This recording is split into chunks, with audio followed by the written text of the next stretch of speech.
Artificial sight has long been the subject of science fiction Hollywood movies, but research being done here in Los Angeles at the University of Southern California may make it become a scientific reality.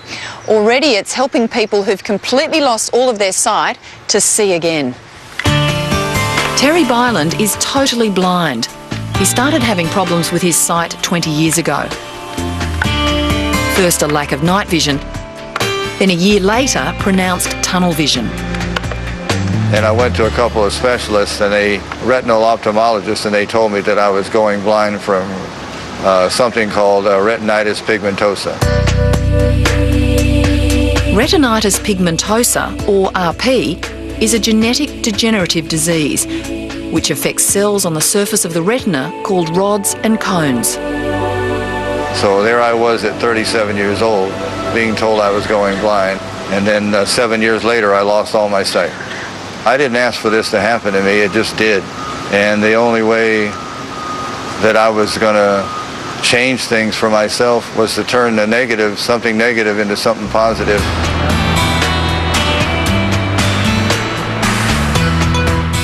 How are you, Terry? Okay, fine. The positive, Terry discovered, came in the shape of the Doheny Eye Institute at the University of Southern California. So what we're going to be doing today, Terry, is we're going to be working with your camera, and I'm going to be presenting a patch of light in any of one of the four corners. Here, doctors have developed an incredible new device that allows Terry to see for the first time in more than a decade. Ready, set, go. Upper left. That's correct. It's hard for us to get a sense of what it's like, but the glasses he's wearing allow him to distinguish between light and dark and recognise movement. Bottom right.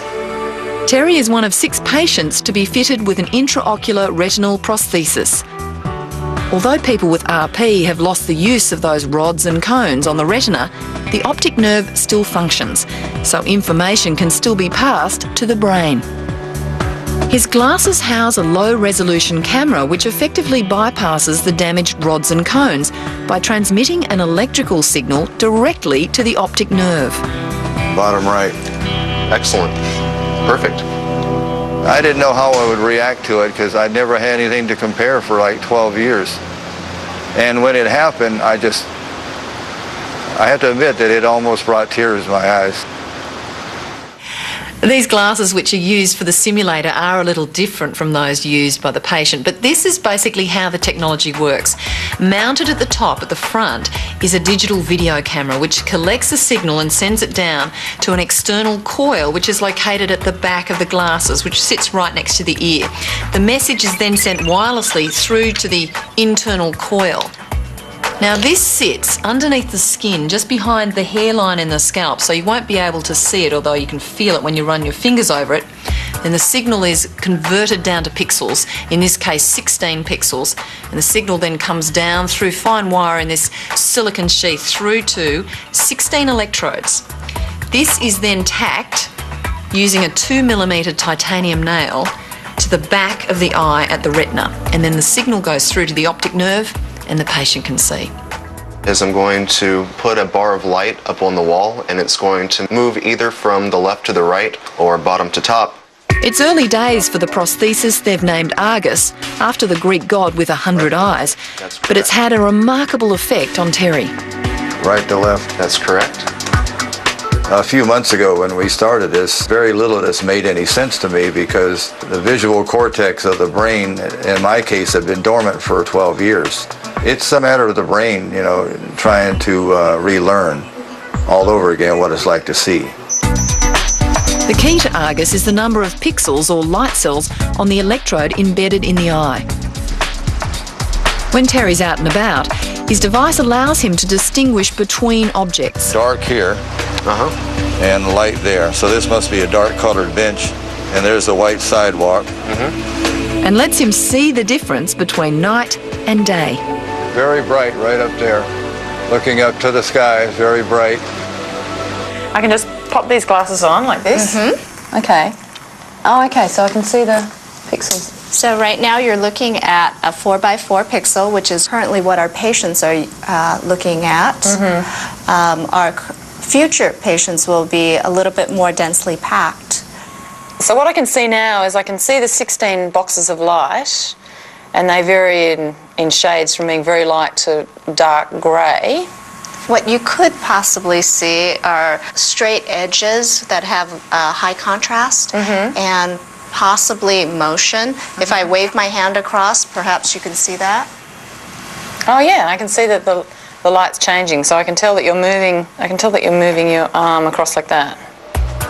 The next stage of development will see the number of pixels increase fourfold, but ultimately the plan is to have a 32 by 32 electrode, about 1,000 pixels, which would allow patients to distinguish facial features and read large text. Oh my goodness, I can actually see it. Maybe you can see the fingers as well. I can see clearly that there's a limb moving through. I can see that there's an arm moving that way. The difference is extraordinary, isn't it? That you can just move up from 16 to 60 and get that sort of improvement. We're working on a target somewhere about 10 years down the road. We have a lot of challenges in terms of miniaturization and also working on the electronics, because the eye is a saline environment similar to the oceans. So things do corrode in that environment. See, look, thumbs up. It's a challenge that Argus's inventor, Dr. Mark Humayan, is happy to take on. From a medical device standpoint, there isn't anything out there that even closely approaches this device. I mean, to put something inside a 1-inch eyeball and have the complexity of 1,000 channels of real-time visual information from a camera, all done at such low power that it doesn't damage the tissue, and all packaged such that it doesn't corrode, is really, really pushing the envelope of engineering, and is really a quantum leap for medical devices if we can do it. I hope that with these devices, patients will be able to see what they've lost, be able to see the colors, the faces of their family members, be able to read, be able to watch television, all the things that you and I take for granted. Obviously, it's a very bright, sunny day. Yeah, it is. Yeah, it is. Very bright. I'm anxious to have more people take part in this so they can experience the joy and the knowledge of knowing that, you know, we no longer have to settle for blindness our whole life. You know, the future potential for this retinal implant technology is absolutely breathtaking. And the team here hopes to take the project one step further by developing an intraocular camera. Yes, a tiny camera that can be inserted inside the eye, making glasses and cameras like these completely obsolete. But most importantly of all, it's hoped that one day this technology will transform lives and restore sight to potentially millions of people around the world.